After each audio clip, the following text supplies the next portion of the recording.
വേഗം വരുന്ന നമ്മളുടെ കർത്താവായ യേശുക്രിസ്തുവിൻ്റെ ധന്യനാമത്തിൽ എല്ലാവർക്കും സ്നേഹവന്ദനം. മോശയ്ക്ക് ദൈവം നൽകിയ വാഗ്ദത്തം എൻ്റെ സാന്നിധ്യം നിന്നോടുകൂടി പോരും എന്നായിരുന്നു. പുറപ്പാട് 33:14. മോശയ്ക്ക് നൽകിയ അതേ വാഗ്ദത്തം തന്നെയാണ് നമുക്ക് നൽകിയിരിക്കുന്നത്.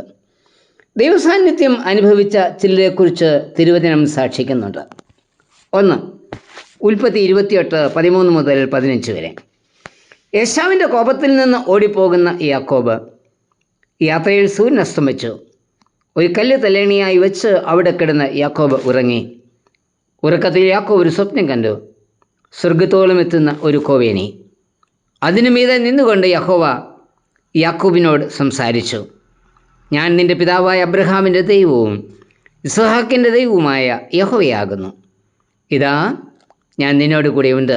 ഉൽപ്പത്തി 28:15 ഈ സ്വപ്നത്തിൽ കൂടി യാക്കോബ് ദൈവസാന്നിധ്യം അനുഭവിച്ചു. തുടർന്ന് യാക്കോബ് പറയുന്നത്, യഹോവ ഈ സ്ഥലത്തുണ്ട്, സത്യം, ഞാനോ അത് അറിഞ്ഞില്ല. ഉൽപ്പത്തി 28:16. നാം അറിയുന്നില്ല എങ്കിലും എല്ലായ്പ്പോഴും കർത്താവ് നമ്മോട് കൂടിയുണ്ട്. ലോകാവസാനത്തോളം എല്ലാ നാളും കൂടെ ഇരിക്കാമെന്ന കർത്താവ് നമുക്ക് വാക്ക് നൽകിയത്. ദൈവം യാക്കോബിനോട് പറയുന്നത്, നീ പോകുന്നിടത്തൊക്കെയും നിന്നെ കാത്ത് ഈ ദേശത്തേക്ക് നിന്നെ മടക്കി വരുത്തും എന്ന. ഇത് ദൈവത്തിൻ്റെ മക്കൾക്ക് നൽകിയിരിക്കുന്ന ഏറ്റവും വലിയ അനുഗ്രഹമാണ്. ഈ പരദേശ പ്രയാണത്തിൽ അവൻ നമ്മോട് കൂടിയുണ്ട്. നാം അതറിയുന്നില്ല എന്നത് വാസ്തവം. എല്ലാവരും നമുക്ക് എതിരായി തീർന്നേക്കാം. അപ്പനും അമ്മയും സഹോദരങ്ങളും എല്ലാം നമ്മെ കൈവിട്ടേക്കാം. ഒറ്റപ്പെട്ട അവസ്ഥയിൽ എല്ലാ ആശ്രയവും നഷ്ടപ്പെട്ട് നിരാശയുടെ അനുഭവത്തിലേക്ക് വീണേക്കാം. എങ്കിലും ഭയപ്പെടേണ്ട. ഒരിക്കലും കൈവിടാത്തവനായി രാത്രിയിലും പകലിലും ഓരോ നിമിഷങ്ങളിലും കർത്താവ് നമ്മോട് കൂടെ ഉണ്ടായിരിക്കും. വളരെ ഭാരത്തോടും വേദനയോടും ദുഃഖിച്ചും തർക്കിച്ചും യെരൂശലേമിൽ നിന്ന് എമ്മൗസിലേക്ക് പോയ 2 ശിഷ്യന്മാരോട് ചേർന്ന് നടന്നവനാണ് നമ്മുടെ കർത്താവ്.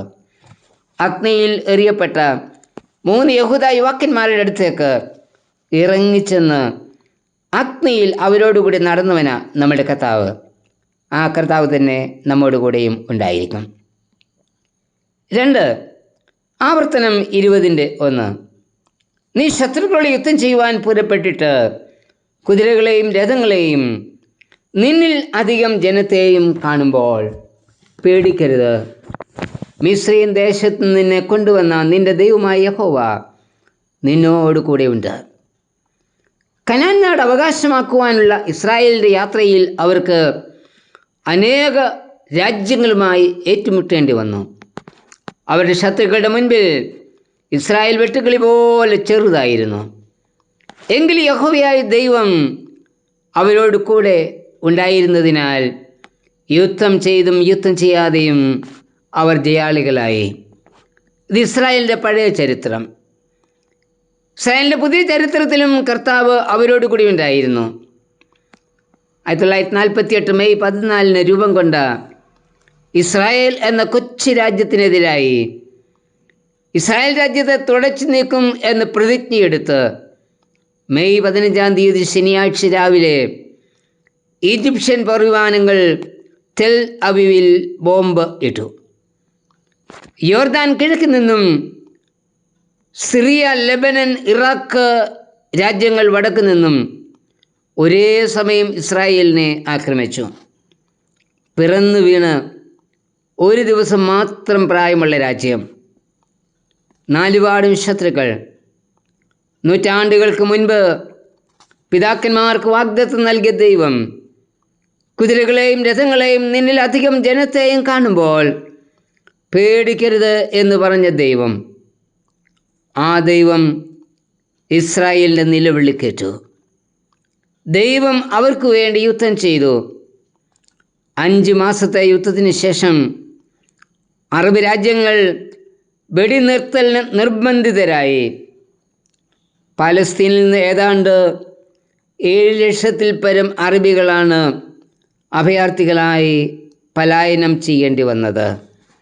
തൻ്റെ മക്കളുടെ നിലവിളി കേട്ട് അവരോടുകൂടി നടന്ന് പരിപാലിക്കുന്ന ദൈവം 2025 നവംബർ 2 ദക്ഷിണാഫ്രിക്കയെ തോൽപ്പിച്ച് ഇന്ത്യ ആദ്യ വനിതാ ക്രിക്കറ്റ് കിരീടം നേടിയത്. ഇന്ത്യൻ വനിതകൾ ലോകകപ്പിൽ മുത്തം ഇടുമ്പോൾ മുഴങ്ങിക്കേട്ട ഒരു പേരാണ് ജെമീമ റോഡ്രിഗ്സ്. സെമിഫൈനലിൽ ജെമീമ നടത്തിയ അസാധാരണ പോരാട്ടമാണ് ഇന്ത്യയെ ഫൈനലിലേക്ക് നടത്തിയത്. നമുക്ക് ജെമീമയുടെ വാക്കുകൾ കേൾക്കാം. ഞാൻ തകർന്നുപോയി എന്ന് കരുതിയപ്പോൾ, ഞാൻ ഒന്നുമില്ലാതായി എന്ന് കരുതിയപ്പോൾ ഞാൻ കേട്ടൊരു വചനമുണ്ട്. മിണ്ടാതെ ഇരിക്കുക, പതരാതെ നിൽക്കുക, ദൈവം നിനക്കായി യുദ്ധം ചെയ്യും. ഞാൻ അവിടെ നിൽക്കുക മാത്രം ചെയ്തു. എനിക്ക് വേണ്ടി പൊരുതിയത് എൻ്റെ ദൈവമാണ്. ആദ്യമേ ഞാൻ എൻ്റെ യേശുവിന് നന്ദി പറയുന്നു.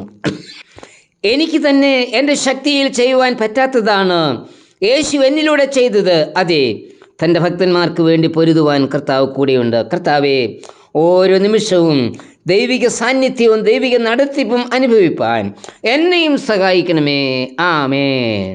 മഹത്വവും തേജസ്സും ധരിച്ചിടുന്നു, തിരശീല പോൽ വാനത്തെ വിരിപ്പോ, മേഘങ്ങളെ തന്റെ തേരാക്കിയും കാറ്റിൻ ചിറകിൻ മീതെ സഞ്ചരിക്കുന്നു. മേഘങ്ങളെ തന്റെ തേരാക്കിയും കാറ്റിൻ ചിറകിൻ മീതെ സഞ്ചരിക്കുന്നു. ആ എന്റെ ദൈവമോ അവനുന്നതനല്ലോ, എന്റെ കർത്തനോ